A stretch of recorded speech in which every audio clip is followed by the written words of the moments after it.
So ayan, good morning mga kapiks. Today is Monday and ayan si Ate Yantot iniwanan ulit ng kanyang papa. So hindi po sila pumasok ni Ronald, pumunta po sila ng Compostela. At may bisita po sila Mama Dax. Nandito po si Boss Tipen tsaka si Tio. May pinuntahan siguro tapos dumaan na lang din dito kina Mama Dax. So ayan mga kapik, si Mama Dax nandun po naliligo dahil alis naman po ulit kami, punta po kami ng Damulog or Damog siguro yun. Hindi ko pa po alam yung mga lugar-lugar dito sa Sugod. So katapos po namin pumunta sa Damulog ba yun, try po namin kung may time pa daw, sabi ni Mama Dax. Diretso po kami ng Compostela. Kaya yan po, early pa akong naligo. Yung oras ay 8:54. So galing din po dito si Kuya Jantart kasi yung net po nila Mama Dax is nagloloko or nawawala po minsan yung signal. Nung isang araw pa po. Pero sabi ni Christian, sabi ko, madami kasi tayong gumagamit, sabi ni Christian. Kahit nung hindi pa daw kami pumunta dito, ganun na din daw yung nangyayari sa kanilang internet. Nagkakawala-wala yung signal. So ayan, dito po tayo sa labas. Mahangin mga kapiks. So ayan, wala pa pong ulan dito kina Mama Dax. Mainit-init na morning. So yung ibang mga bata gising na po, yung iba naman mga tulog pa.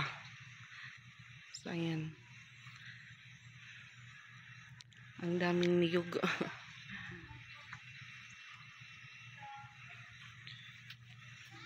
Ikot lang muna tayo mga kapiks. So si Rose Ann po yung bantay ngayon sa tindahan ni Mama Dax. So yun nga ho, si Papa Pix, update po tayo kay Pix. Yung daliri niya po ay biglang namaga, tapos yun nga ho nagkanana. So nung Friday siguro yun, nagpa-check up po sila ng kanyang sensei. May reseta po sa kanya for 3 days lang po yun. Balik naman po sila ngayong araw. Pa-check up ulit siya. Buti na lang lumabas na po yung yung nana sa daliri ni Papa Pix. Buti po lang po dito sa kaliwa. Sa kaliwang daliri kasi pag nasa kanan po yun, mahihirapan po siyang magsulat. So nagkakape po si Boss Tipin sa loob. Ayan si Tio. Naglalaro po siya ng laruan ni Kuya Pinsoy. Ayan, ano to? Traffic! Ayan, nagkakape sila. Hi, Jill. Hello, guys.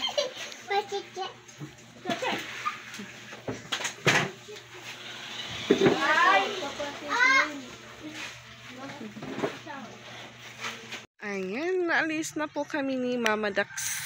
So magpahatid po kami kay Sansan din. Alis din sila ni Rose Ann. Mamimili po ng paninda ni Mama Dax. So ayan, 9:52. Alis pa lang po kami ni Mama Dax. May karga nga semento.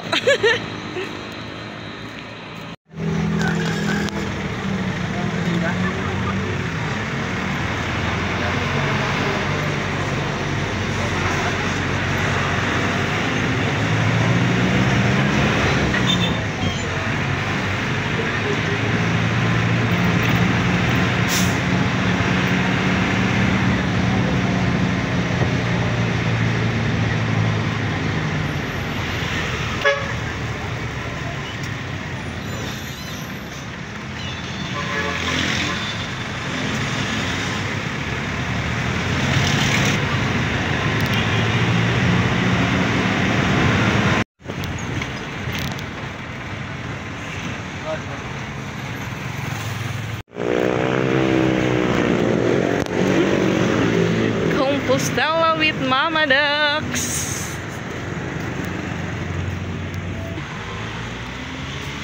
Kapasyal ulit kami sa ni Mama Dax. Sa boarding house ni Jieng. Daming nagpapahangin. Yan, on the way po kami sa boarding house ni Jing. Maraming ano po dito sa gilid. Yan, may mga chicken. Damo, madaks. Ito sila ni Kunjing. Puro glatpurs manok. Kanupan. Nagkakalupad. Nadaanan. Shumay. Kuan shawarma. Para sa pagbanwalan. Dito nga. So, awak ko. May dito nagpabalikin na din. Shawarma na ba yung 195? Okay na. 19 wala. Hindi, yun yung pagpapilisan. Para tiap pork. Utan. Dire Litos. litos o litos. Sobrang init mga kapiks. Masakit po sa balat yung init, aray.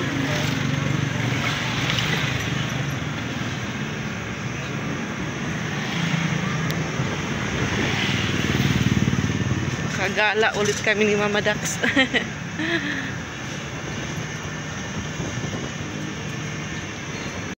At ayan mga kapiks, dito na po kami sa boarding house ni Jing. Nagdahan-dahan po kami mag-ayos ng mga dadalhin niya po sa paglipat.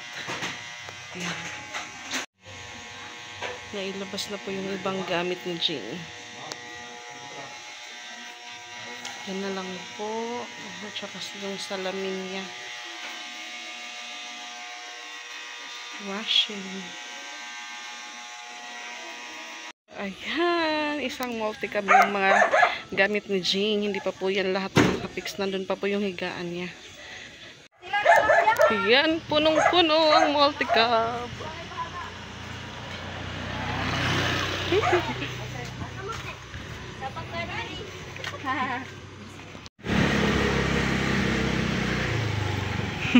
Manit driver kay Watsi.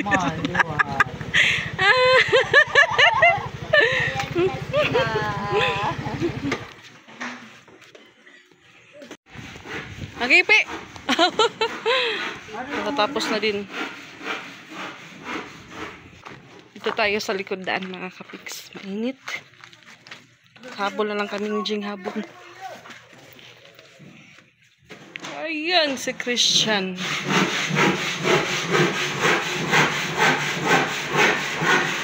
Amoy pintura yung bahay ni Jing.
Pare na ako eh.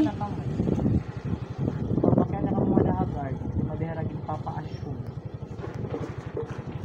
Oh, pinapakyan na 2 pics.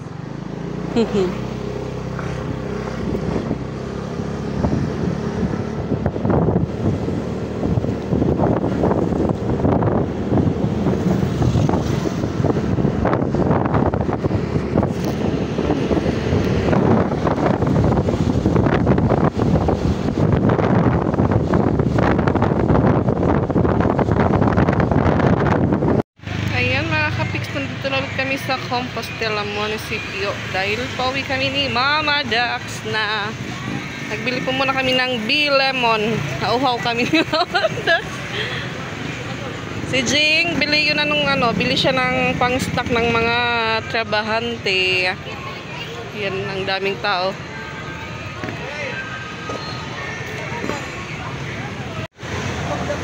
Santol tsaka mani.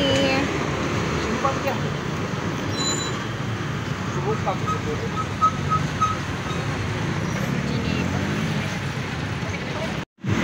Yan, may series na. Tubuan, tambelan. Asa siya? Sila? Asa ang siya? Asa rin mo? Darben?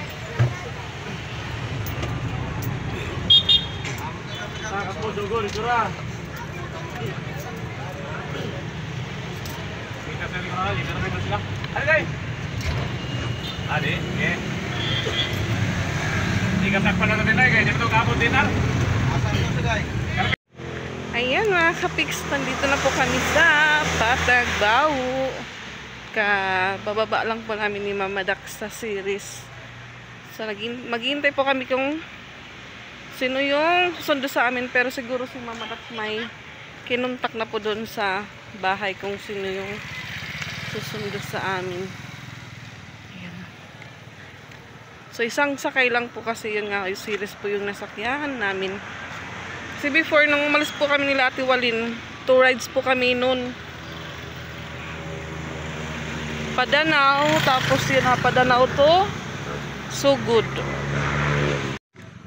Yan, si Sansan, yung susundo. Tignan nyo po yung kanyang hair, may color. Ano?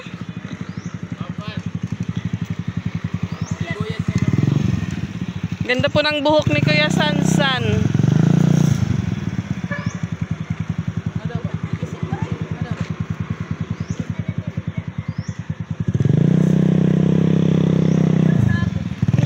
Gwapo ni Sansan tiya buhok, highlights. Ganda ni Silva, may da. Ha?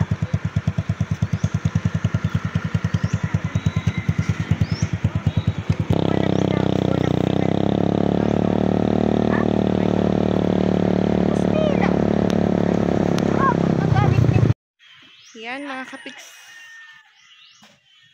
Dumaan po muna kami dito sa isang tindahan malapit kina Mama Dax. So yan. Gwapo po yung sundo namin. Nagpakulay po siya ng buhok, pero pag magpasukan na po, palitan naman ng color black yung color ng buhok niya mga kapiks.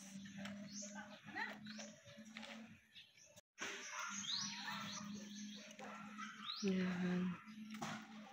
Madaming niyog din dito.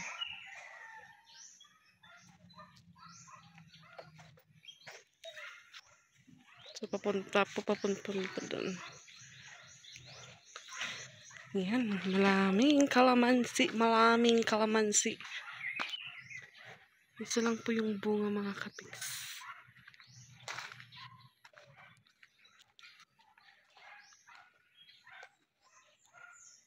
Marami po yung puno ng kalamansi.